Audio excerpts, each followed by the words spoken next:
I'm Mitzi, a proud provinciana, and I create content about the countryside life.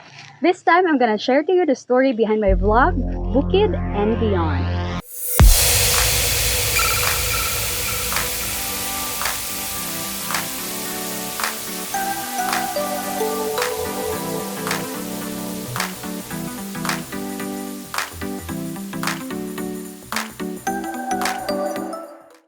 I live here, in the mountains of Daghang, Cebu.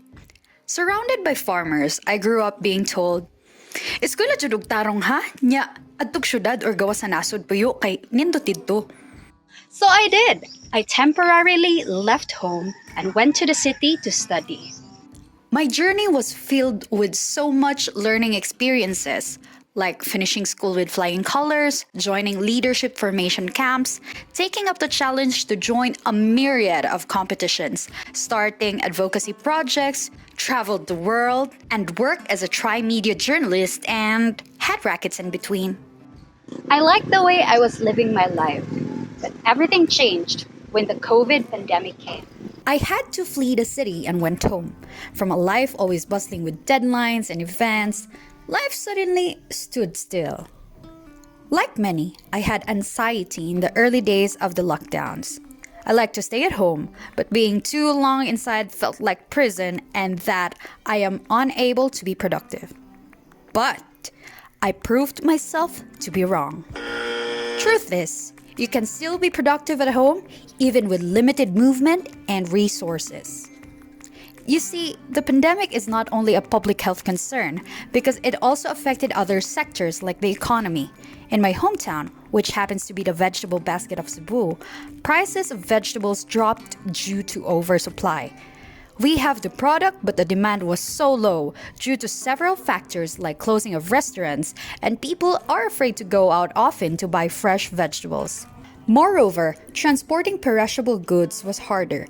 As a result, farmers faced major losses and tons of vegetables gone to waste.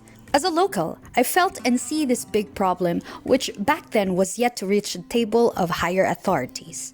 The market admin were doing their best on what they could do by inviting other towns to trade, but still, it wasn't enough. The agriculture sector was not getting the attention it needed. As a young citizen with limited resources, I knew I could not solve the problem, but it does not mean I could not contribute something to solve it. So, I opened my mind to possibilities.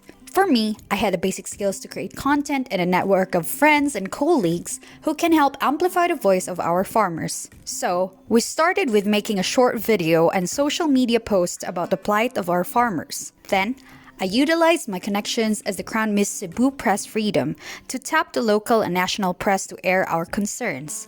Unable to directly appeal to the leaders due to limited movement, the press served as a bridge between the farmers and the public, consisting of the government, private individuals, and other government organizations. The cries of the farmers indeed reached the people across the country that both public and private sectors began mobilizing to help. People from other towns came to purchase the veggies in bulk. Some government organizations distributed veggies as alternative relief goods. Some private individuals and organizations started their online vegetable market in the urban areas, which sent the vegetables from our farms straight to the doorsteps of our consumers. It is during this pandemic that I saw what true bayanihan can do, that compassion and the spirit of volunteerism is very much alive, even in struggling times. Then, it flashed back to me. Eskwela jud og tarong ha kay nya adto na ka sa syudad or gawas sa nasod puyo kay nindot didto. It led me to believe that the grass is greener on the other side, when in fact, the grass is green wherever it is so long as you tend to it.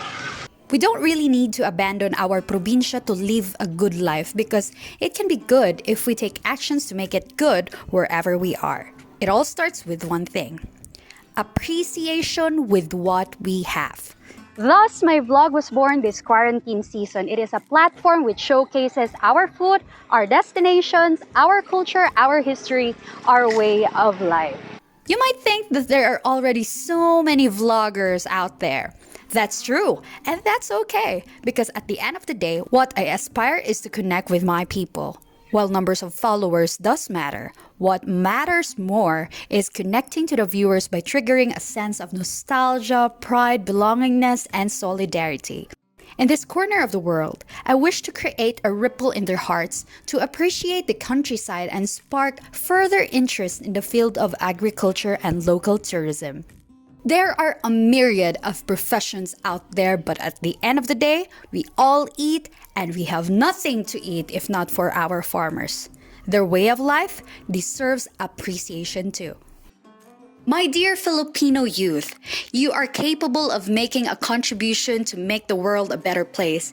Even if you're young, even if you are not rich, even if you are some way broken, you are capable. No need to look far away. Listen and open your eyes to the concerns of your neighbors. Explore your strengths. Brainstorm. Then act. We can move forward to a better normal. This is Mitzi, your Bukid Queen. Daghang salamat sa pagpaminaw.